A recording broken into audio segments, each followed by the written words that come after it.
అబద్ధాలు పచ్చి అబద్ధాలు మాట్లాడుతూ ప్రజలను తప్పుదోవ పట్టించేటువంటి పరిస్థితి తీసుకొచ్చిందంటే మీరెట్లా నాయకులు అవుతారయ్యా?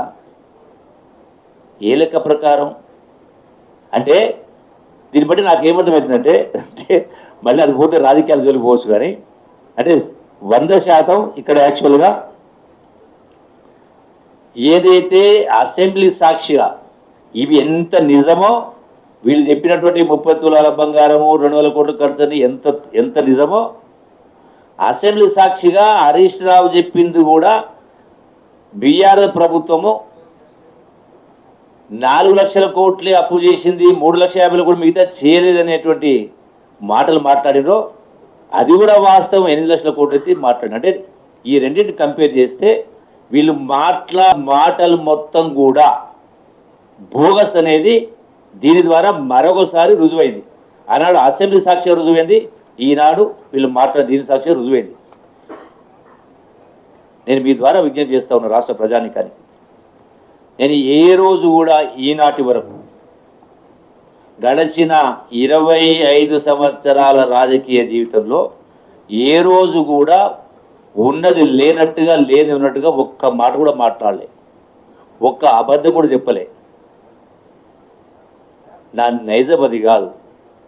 ఇన్ని రోజులు ఎందుకున్నా ఎవరు ఏం మాట్లాడతారో మాట్లాడనియండి, అంతా అయిపోయిన తర్వాత వాస్తవాలు బట్టబయలు చేసినప్పుడు వాళ్ళ ముఖాన్నే చీకొడతారు ప్రజలు. మీరు ఇంత పొడువు అంత పొడువు అని చెప్పని ఏదో సస్తే గుంత పొడవు అన్నట్టుగా మీ మాటలకు వాస్తవాలకు పొంతలేనిది వాళ్ళే మళ్ళొకసారి ప్రజల మధ్యలో అంటే ప్రజలలో వాళ్ళు పల్సనైపోయారు. తర్వాత అట్లాగే ఇక చాలా అంశాలు ఉన్నాయి మాట్లాడినప్పుడు.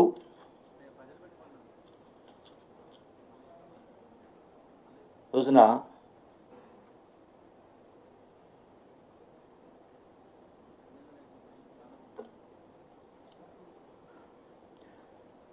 అతిథి దేవోభవ అన్నారు. ఇంకో ఫోటో చూస్తాను మీకు.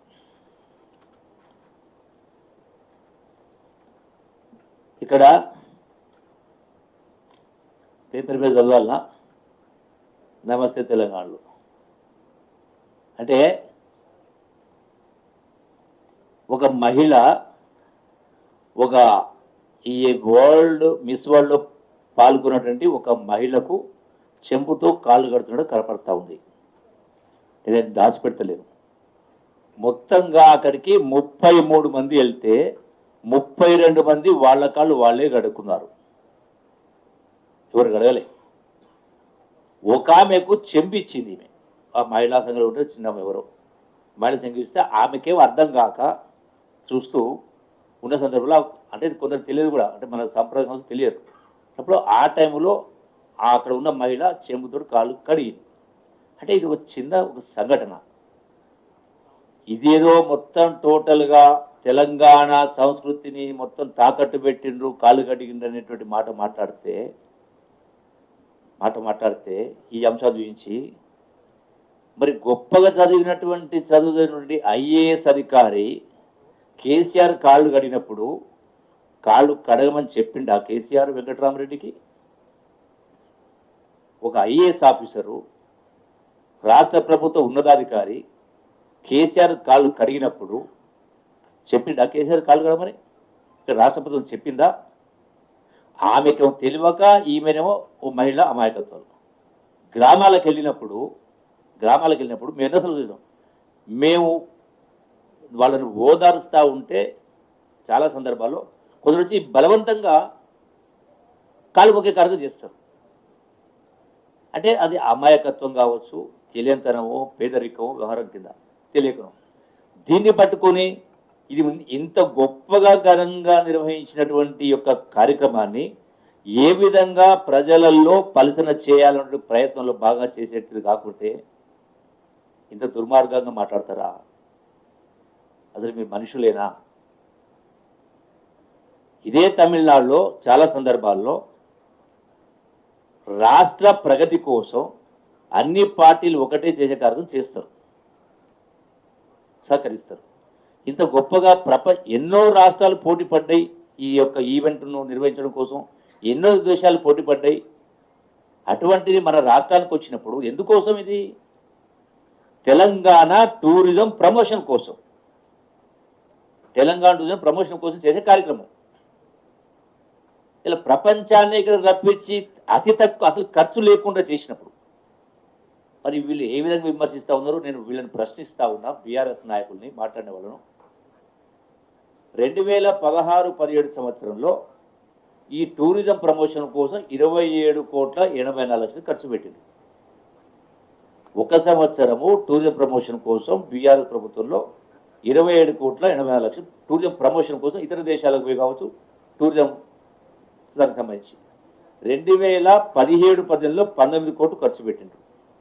2018-19లో 15,53,00,000, 2019-20లో 11,09,00,000 ఖర్చు పెట్టి 90 లక్షలు ఖర్చు పెట్టింది. ఇట్లా చూస్తే మొత్తం వాళ్ళ పరిపాలనలో టూరిజం ప్రమోషన్ కోసం ఇతర దేశాలకు పోయిన ట్రిప్పుల కోసం 115 కోట్లు ఖర్చు పెట్టింది. మరి ఇక్కడ మీరు 115 కోట్లు ఖర్చు పెట్టి ఇప్పుడు అడుగుతా ఉన్నారు కదా, ఎన్ని ఉద్యోగాలు వస్తాయి మీరు అడుగుతా ఉన్నారు కదా. ఇప్పుడు ఈ కార్యక్రమం చేసి ఎన్ని ఉద్యోగాలు వస్తాయి, ఎంత ఆదాయం వస్తాయని మాట్లాడింది కదా.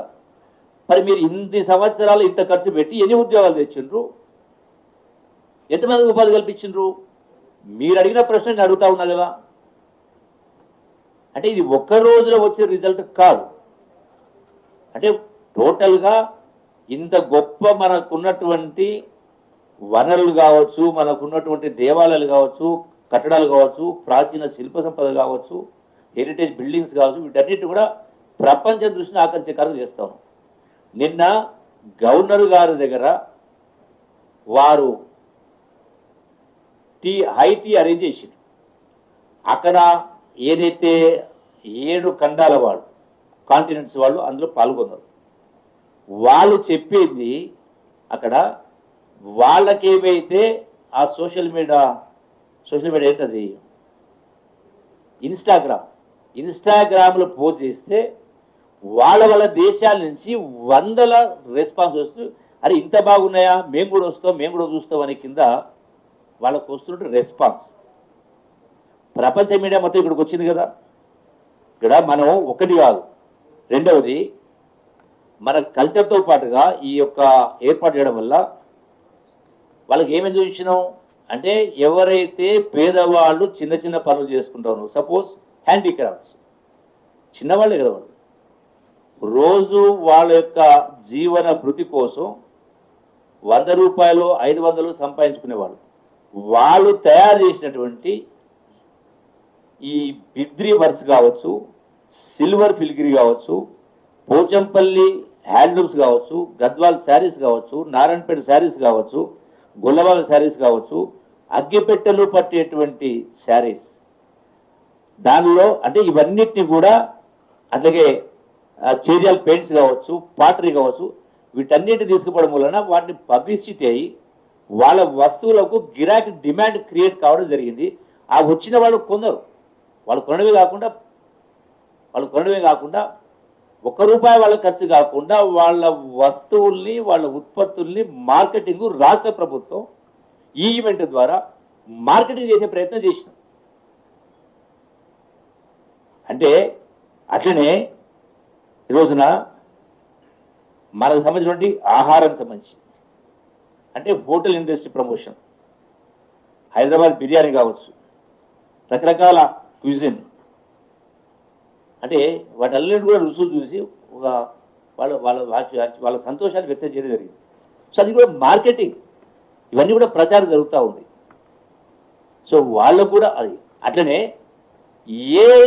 ఏఐజీ హాస్పిటల్ తీసుకోవడం జరిగింది. ఆ యొక్క వచ్చిన పార్టిసిపేట్స్ ఏఐజీ హాస్పిటల్ పోయిన తర్వాత అక్కడ మెడికల్ టూరిజం కోసం ఆఫ్రికాకి వెళ్ళి వస్తూ ఉంటారు పేషెంట్స్. అంటే రాష్ట్ర ప్రభుత్వానికి, దేశానికి ఆదాయం వస్తూ ఉంది. వీళ్ళు చూసిన తర్వాత వాళ్ళు అక్కడ ఉన్నటువంటి టెక్నాలజీ చూసి అబ్బురపడ్డారు. ఆఫ్రికాస్ కూడా చాలామంది పార్టిసిపేట్స్ ఉన్నారు అందులో. సో దీని ద్వారా వాళ్ళ దేశాలు పోయినప్పుడు మెడికల్ టూరిజం కోసం ఈ ఈవెంట్ కూడా పనికొస్తూ ఉంది. అంటే మరి ఇంత గొప్ప ఇన్ని రకాల కార్యక్రమం చేస్తూ ఉన్నప్పుడు ఇలా దీన్ని విమర్శించేటువంటి కార్యక్రమం చేస్తూ ఉంటే మరి ఏ విధంగా వీళ్ళకి సమాధానం చెప్పే కార్యక్రమం చేయాలి? ఒకటంటే ఒకటి కాదు, టోటల్గా. రెండవది, వీళ్ళు మాట్లాడుతూ గుల్జార్ హౌస్లో సంఘటన జరిగింది. ముఖ్యమంత్రి గారికి ఈ మిస్ వరల్డ్ పోటీల మీద సమీక్ష పెట్టే టైం ఉంటుంది, కానీ గుల్జార్ హౌస్ పోవడానికి వీలు కాదని ముఖ్యమంత్రి గారు దానిపై స్పందించి వాళ్ళందరికీ కూడా అక్కడ 3 మంత్రులు పంపడం జరిగింది. ఉప ముఖ్యమంత్రితో పాటుగా మంత్రితో పాటుగా అందరిని పంపించగలరు ప్రయత్నం చేయలేదు. సరే, ఒక బ్యాడ్ ఇన్సిడెంట్ జరిగింది, తప్పకుండా దాన్ని మనం ఎవరికైనా బాధ ఉంటుంది. మరి 70 మంది చనిపోయినప్పుడు కేసీఆర్ పోయిండా కొండగట్టు కాడ? పరామర్శించిండా ఏ కుటుంబాన్ని? ఏ లెక్క ప్రకారం మాట్లాడుతూ ఉన్నారు? ఈ రోజున ఈ ఈవెంట్ పెట్టడం ద్వారా అంటే ₹1 ఖర్చు కాకుండా ఇది పెట్టడం ద్వారా 1000 కోట్లు కాదు 10,000 కోట్ల ప్రచారం వచ్చింది ప్రపంచవ్యాప్తంగా తెలంగాణ టూరిజం సంబంధించి. ఈ రోజున